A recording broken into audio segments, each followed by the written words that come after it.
Okay, so let's talk about Judaism. It's one of the oldest monotheistic religions in the world, for sure. But trying to pin down exactly what it is, well, that's not so simple. Is it a faith? Is it a culture? A shared line of ancestry? Today, we're going to try to unravel this incredibly rich, complex, and honestly often misunderstood tradition. People almost always start right here with this exact question. And it makes sense. Is being Jewish about what you believe in your heart, where your family came from, or the holidays and foods you grew up with? The answer is, it's a little bit of all three, all mixed together. You know, probably the best term to get your head around this is ethno-religious group. This really gets to the core of it. See, Judaism isn't just a set of beliefs you can choose to adopt, like you're joining a club. It's also about being part of a people, a tribe, really, with a shared history and culture that's been passed down for thousands of years. And to give you a sense of the scale here, the global Jewish population is estimated to be around 15 million people. Now, you'll find Jewish communities all over the world, but the two biggest hubs are by far Israel and North America. Each of them is home to roughly 40% of all the world's Jews. So, where does this all come from? This shared identity, this whole tradition? Well, to really understand Judaism, you have to start with its foundational texts. These aren't just books, they're seen as the record of the core relationship between God and the Jewish people. The absolute bedrock of mainstream Judaism is this idea of a dual Torah. First, you have the written Torah. That's the first 5 books of the Bible. But then there's the oral Torah. This is a massive, sprawling tradition of interpretation, debate, and legal analysis that was passed down from teacher to student for generations before it was ever written down in works like the Mishnah and the Talmud. Think of it like this. The written Torah might say, don't work on the Sabbath. Okay, great, but what does work actually mean? The oral Torah is the conversation that explains it all. You really can't understand one without the other. This quote from the Talmud just nails the whole spirit of it. See, interpretation isn't just some extra activity. It's the main event. The idea is that these texts are alive, they're dynamic, with all these layers of meaning just waiting for you to uncover them through questioning and debate. So, for many observant Jews, sitting down to study these texts, to argue and wrestle with a single word or a tricky phrase, that's not just some academic exercise. It's a form of worship. It's a sacred act, a way to connect directly with the divine. And inside this whole world of interpretation, there's this incredibly deep and powerful mystical stream called Kabbalah. Now, it's not a separate religion or anything like that.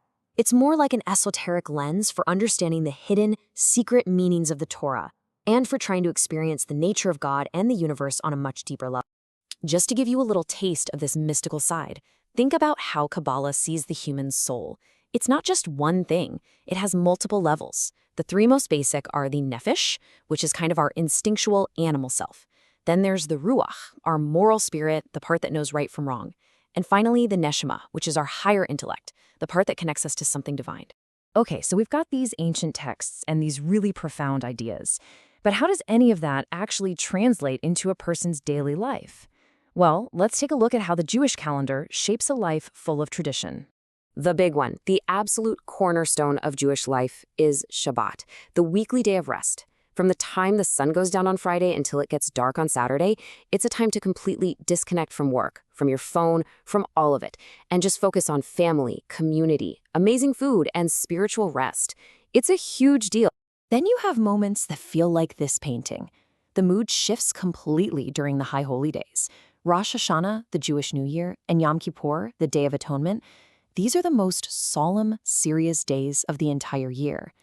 It's a time for deep self-reflection, for prayer, and for asking for forgiveness. Now here's one I'm sure you've heard of, Hanukkah, the Festival of Lights. It celebrates a military victory and the famous miracle of 1 day's worth of oil lasting for 8 nights.